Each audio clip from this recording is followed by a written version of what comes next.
With Cole Reschny. Cole, day one of the combine done and dusted here.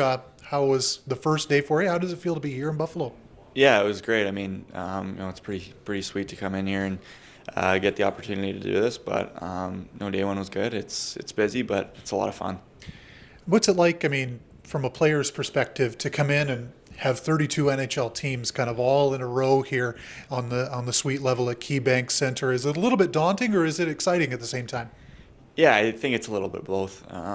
It's pretty cool to see all these NHL teams that you grew up watching, getting to meet GMs and have those conversations. But at the same time, it's exciting. Getting this opportunity, obviously, it's pretty special. I mean, there's only 90 of us here, so it's a pretty special week. Let's talk about your year in Victoria. I mean, offense jumped off the charts. You guys won the BC division in the WHL, but from a personal standpoint, how did you feel you progressed as far as your development's concerned to get ready for this month? Yeah, I think it was a great year, team wise too. We had a pretty good year there. We got to the second round and lost to a really good Spokane team, but for myself personally, it was a great year. I had a lot of great guys surrounding me, teammates, coaching staff, trainers, higher ups. It was very special.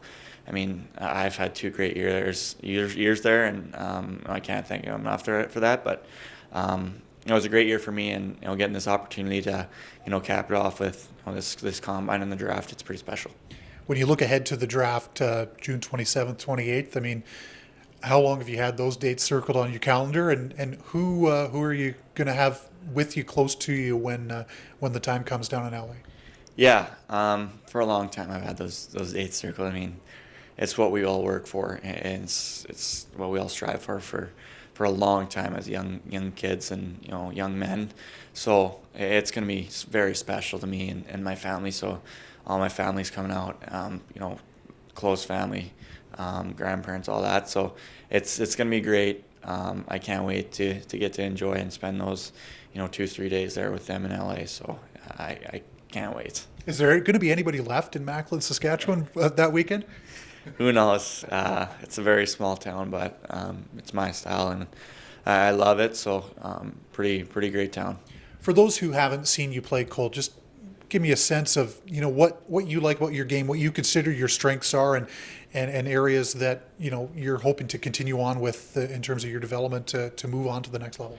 Yeah, I think I'm a very strong 200-foot centerman. I'm very versatile, I think, so that's a big part of it. I think I play just as well in the defensive zone as I do in the offensive zone, but I think I'm a pretty big offensive threat. I have the ability to shoot, the ability to pass and set up teammates, so it's a big part of it. I think I'm a leader, and I take pride in being a leader and taking that centerman role on and winning draws and stuff like that. And I know it's going to be tough making that jump to the NHL, and I think with my path ahead of me, I think that's the right one for me, and it's going to develop me to make that jump. But there's a lot of things I got to work on. Obviously, I'm not the biggest guy, so I'll work on playing against those bigger guys. And I think going to college, I have the opportunity to do that, and working in the gym on getting faster. And that's pretty cliche, but faster, bigger, and stronger. And it's going to be something I work on at tons. Is that the key when it comes to, I mean, you touched on it, going to college, playing against older guys, just continuing to build strength, kind of knowing what your capabilities are, but at the same time, kind of letting your body grow into itself as well? Yeah. I think going to college was a really tough decision for me. I mean, leaving such a great organization like Victoria, a city, a building, an environment like that, it was extremely tough. But at the end of the day, I just felt like it was the right decision for me, and I had to make that jump. Going to play against older guys, yeah, it's less games, but I think the games are a little harder, and it's going to be tough. But I think that time, the practice time, the gym time is going to give me time to develop my mind and my body, which I think will get me ready for the next level. And it's a big part of why I chose to go the college route.